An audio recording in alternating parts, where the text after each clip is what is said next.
नमस्ते। आज की कक्षा में आप सभी का स्वागत है। क्लास शुरू करने से पहले ब्रह्मनाद करेंगे। सावधान, सिद्ध ब्रह्मनाद। ओम।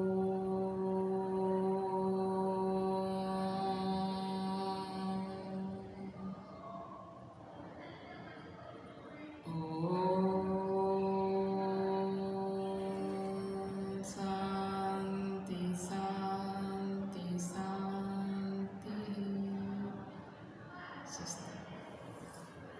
तो आज हम आगे का पाठ पढ़ेंगे। कौन सा पाठ?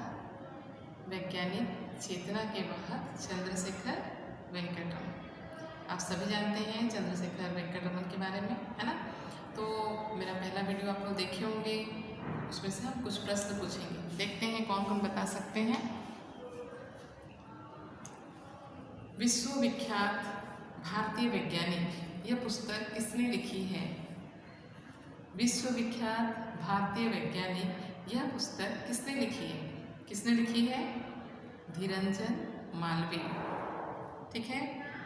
वैज्ञानिक जानकारी लोगों तक पहुंचाने का काम किस लेखक ने की थी? इसका भी उत्तर क्या होगा? धीरंजन मालवीय। ठीक है। रमन ने मैट्रिक की परीक्षा कितने वर्ष की आयु में की थी? रमन ने मैट्रिक की परीक्षा कितने वर्ष की आयु में उत्तीर्ण की थी? क्या होगा उत्तर? 11 वर्ष। ठीक है। 11 वर्ष की आयु में उन्होंने मैट्रिक की परीक्षा पास की थी। रमन के पिता किस विषय के अध्यापक थे? रमन के पिता किस विषय के अध्यापक थे? गणित और भौतिकी। रमन जो एक वैज्ञानिक बने, उनकी सशक्त नींव किसने रखी थी? उनके पिता ने रखी थी। ठीक है। रमन को किस विषय में स्वर्ण पदक मिला था? रमन को किस विषय में स्वर्ण पदक मिला था? भौतिक और अंग्रेजी। उनकी प्रतिभा से कौन अभिभूत थे? अर्थात रमन की प्रतिभा से कौन अभिभूत थे? क्या होगा उत्तर? उनके अध्यापक। रमन के अध्यापक उनकी प्रतिभा से अभिभूत थे। ठीक है। अब आते हैं हम आगे के पाठ में। और एक प्रश्न है कि उनका पहला शोध पत्र किस मैगजीन में छपा था? तो फिलोसॉफिकल मैगजीन। ठीक है। आगे देखो, उन्होंने कहाँ पर नौकरी कर ली थी? क्योंकि उस समय के प्रतिभावान छात्र जो थे वो सरकारी नौकरी की तरफ आकर्षित होते थे, तो उसी तरह ये भी एक प्रतिभावान छात्र थे, इसलिए ये भी सरकारी नौकरी को ही अपने जीवन के कैरियर के रूप में चुन लिया और वित्त विभाग में वो नौकरी करने लगे। ठीक है। और उनकी तैनाती अर्थात नियुक्ति कहाँ से हुई थी? कलकत्ता से हुई थी। आगे देखो, कलकत्ता में सरकारी नौकरी के दौरान, सबको ये किताब देखो, पेज नंबर 89। कलकत्ता में सरकारी नौकरी के दौरान उन्होंने अपने स्वाभाविक रुझान को बनाए रखा। रुझान का अर्थ क्या होता है? उनका जो स्वाभाविक झुकाव था, जिस और उनका झुकाव था, किस और था? अनुसंधान की ओर। तो अपने झुकाव को उन्होंने बनाए रखा।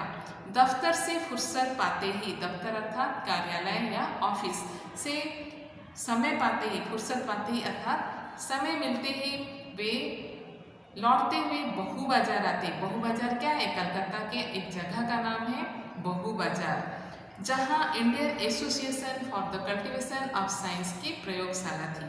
अर्थात Indian association for the cultivation of science की प्रयोगशाला कहाँ पर थी?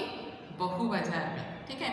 यह अपने आप में एक अनूठी संस्था थी, जिसे कलकत्ता के एक डॉक्टर महेंद्र लाल सरकार ने वर्षों की कठिन मेहनत और लगन के बाद खड़ा किया था। तो इस अनूठी संस्था को किसने बनाया था? डॉक्टर महेंद्र लाल सरकार ने। ठीक है। इस संस्था का उद्देश्य था देश में वैज्ञानिक चेतना का विकास करना।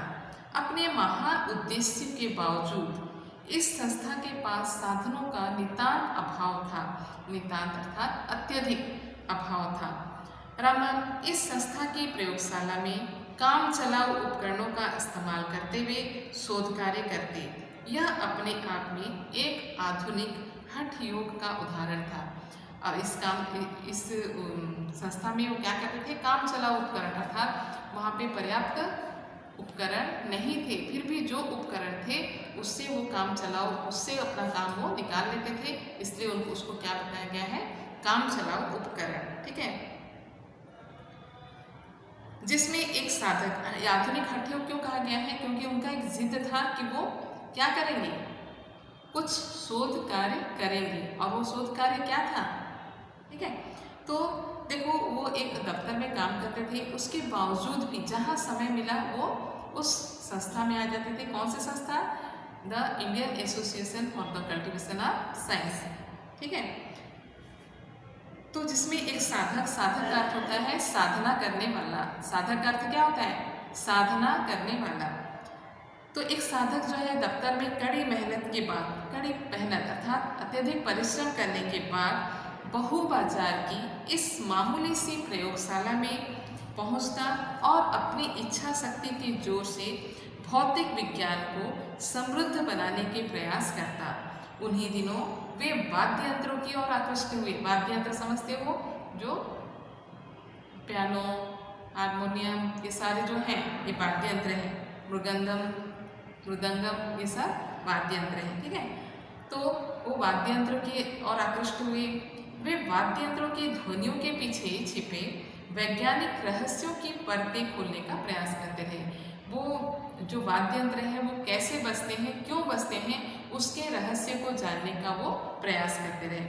इस दौरान उन्होंने अनेक वाद्य यंत्रों का अध्ययन भी किया, जिसमें देसी और विदेशी दोनों प्रकार के वाद्य यंत्र थे, अर्थात देसी वाद्य यंत्र और विदेशी वाद्य यंत्र दोनों का उन्होंने अध्ययन किया था। वाद्य यंत्रों पर किए जा रहे शोध कार्यों के दौरान उनके अध्ययन के दायरे में, दायरे अर्थात कार्य क्षेत्र में, कार्य का जो क्षेत्र होता है उसको दायरे बोला जाता है। जहाँ वायलिन अर्थात ये विदेशी वाद्य यंत्र है, जहाँ वायलिन, चेलो या पियानो जैसे विदेशी वाद्य यंत्र आए, वहीं वीणा, तानपुरा और मृदंगम पर भी उन्होंने काम किया। अर्थात उन्होंने किस किस पर अध्ययन किया, देसी और विदेशी वाद्य यंत्रों पर अध्ययन किया। विदेशी वाद्य यंत्र क्या थे, वायलिन, चेलो और पियानो। देसी वाद्य यंत्र क्या थे, वीणा, तानपुरा और मृदंगम। उन्होंने वैज्ञानिक सिद्धांतों के आधार पर पश्चिमी देशों की इस भ्रांति को तोड़ने की कोशिश की कि भारतीय वाद्य यंत्र विदेशी वाद्य यंत्रों की तुलना में घटिया हैं। अर्थात जो पश्चिमी देशों के लोग थे उनकी ये धारणा थी, उनका ये भ्रम था कि देसी वाद्य यंत्र जो हैं विदेशी वाद्य यंत्र की तुलना में घटिया है, जिसके भ्रम को तोड़ने का किसने प्रयास किया, रमन ने। वाद्य यंत्रों के कंपन के पीछे छिपे गणित पर उन्होंने अच्छा खासा काम किया और अनेक शोध पत्र भी प्रकाशित किए। उस जमाने के प्रसिद्ध शिक्षा शास्त्री सर आशुतोष मुखर्जी को इस प्रतिभावान युवक के बारे में जानकारी मिली। उस समय के प्रसिद्ध शिक्षा शास्त्री कौन थे, आशुतोष मुखर्जी। उनको इस प्रतिभावान युवक के बारे में जानकारी मिली। उन्हीं दिनों कलकत्ता विश्वविद्यालय में प्रोफेसर का नया पद सृजित हुआ था। मुखर्जी महोदय ने रमन के समक्ष प्रस्ताव रखा कि वे सरकारी नौकरी छोड़कर कलकत्ता विश्वविद्यालय में प्रोफेसर का पद स्वीकार कर लें। रमन के लिए यह एक कठिन निर्णय था।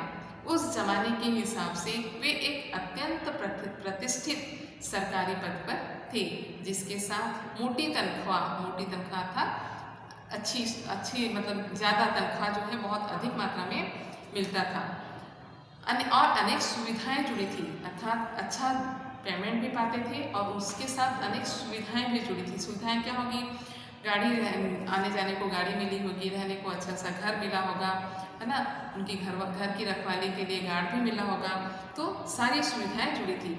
उन्हें नौकरी करते हुए 10 वर्ष बीत चुके थे। उनको नौकरी करते हुए कितने वर्ष बीत गए थे, 10 वर्ष। ऐसी हालत में सरकारी नौकरी छोड़कर कम वेतन और कम सुविधाओं वाली विश्वविद्यालय की नौकरी में आने का फैसला करना हिम्मत का काम था। अर्थात इतनी सुविधाएं मिलने के बाद एक नौकरी को छोड़ना और दूसरी कम पैसे वाले नौकरी में आना एक हिम्मत का ही काम था। आजकल तो शायद कोई भी ऐसा नहीं करेगा। रमन सरकारी नौकरी की सुख सुविधाओं को छोड़कर सन 1917 में कलकत्ता विश्वविद्यालय की नौकरी में आ गए। रमन जो थे वो सरकारी नौकरी की सुख सुविधाओं को छोड़कर सन 1917 में कहाँ पे आ गए? कलकत्ता के विश्वविद्यालय की नौकरी में आ गए। उनके लिए सरस्वती की साधना सरकारी सुख सुविधाओं से कहीं अधिक महत्वपूर्ण थी। उन्होंने सोचा कि मैं सरस्वती की साधना करूँगा, अर्थात यहाँ पर मैं कुछ अनुसंधान शोध कर सकता हूँ, इसलिए उन्होंने सरस्वती की साधना को ही अपने जीवन का कैरियर मान लिया। ठीक है। कलकत्ता विश्वविद्यालय के शैक्षणिक माहौल में वे अपना पूरा समय अध्ययन, अध्यापन और शोध में बिताने लगे। वहाँ का माहौल जो था शैक्षणिक माहौल था, इसलिए उन्होंने अपना पूरा समय किसमें लगाया? अध्ययन किया और अध्यापन किया, कुछ छात्रों को पढ़ाए भी वो और शोध में बिताने लगे। 4 साल बाद यानी सन 1921 में समुद्र यात्रा के दौरान जब रमन के मस्तिष्क में समुद्र के नीले रंग की वजह का सवाल हिलोरे लेने लगा, हिलोरे अर्थात जैसे समुद्र में लहरें आती जाती हैं उस तरह से उनके दिमाग में वो सवाल जो है बार बार आने और जाने लगा, तो उन्होंने आगे इस दिशा में प्रयोग किए, जिसकी परिणति रमन प्रभाव की खोज के रूप में हुई। रमन ने अनेक ठोस रवों और तरल पदार्थों पर प्रकाश की किरण के प्रभाव का अध्ययन किया।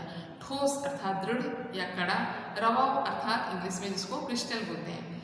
उन्होंने पाया कि जब एक वर्णीय प्रकाश की किरण किसी तरल या ठोस रवेदार पदार्थ से गुजरती है तो गुजरने के बाद उसके वर्ण में परिवर्तन आता है। अर्थात उन्होंने क्या देखा कि एक वर्णीय प्रकाश की किरणें जब किसी तरल या ठोस रवेदार पदार्थ से होकर गुजरती है तो उसके गुजरने के बाद उसके वर्ण में परिवर्तन आता है।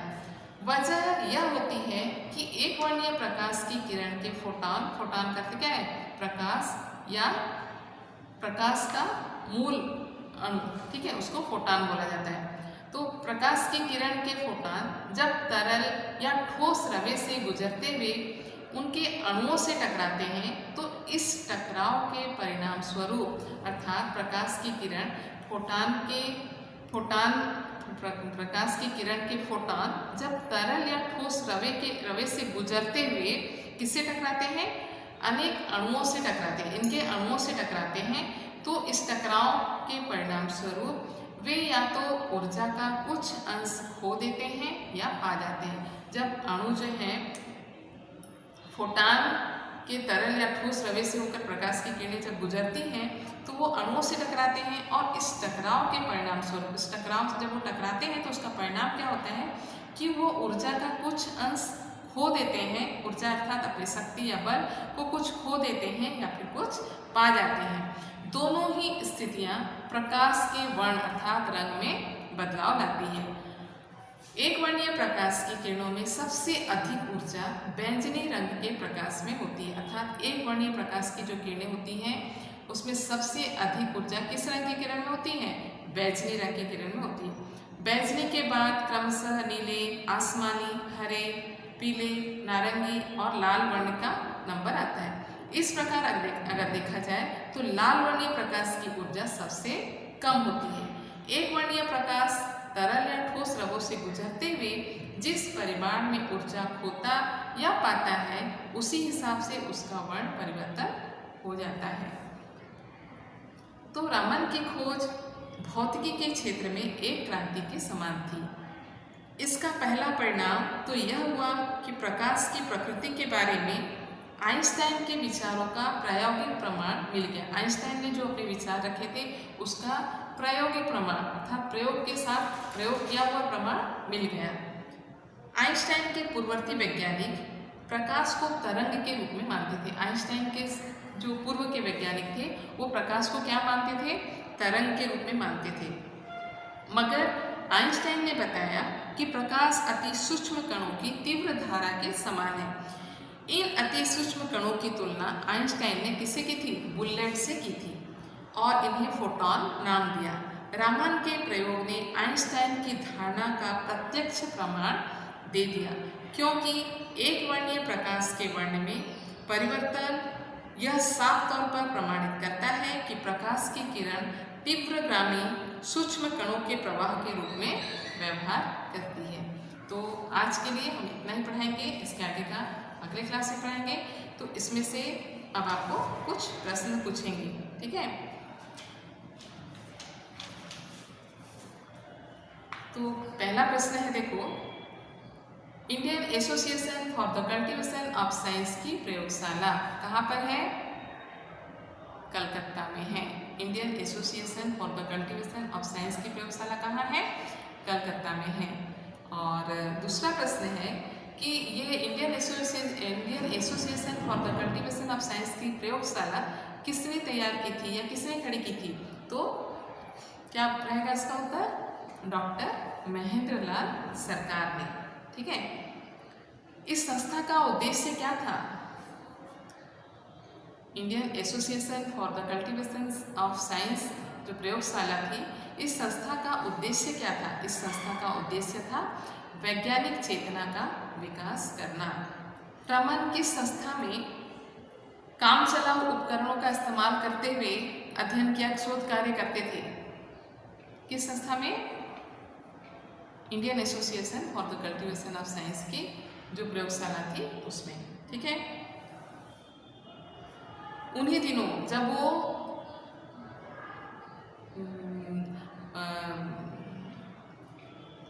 उस संस्था में काम चलाऊ उपकरणों से प्रयोग करते थे, तो वो किस पर अध्ययन कर रहे थे?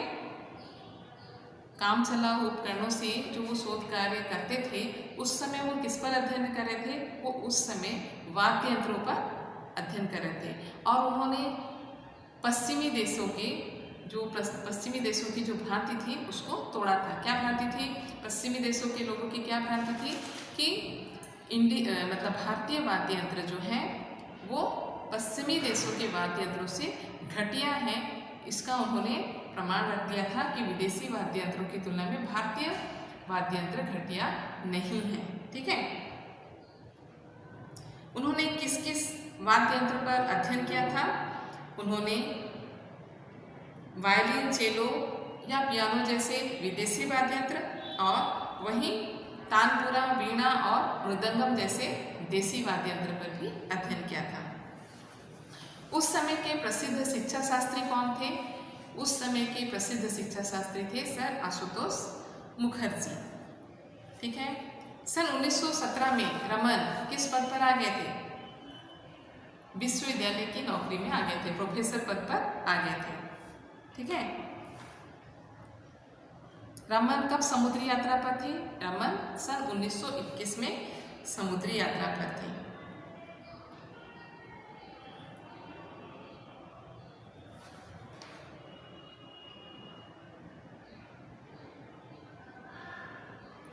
रमन की खोज किस क्षेत्र में एक क्रांति के समान थी?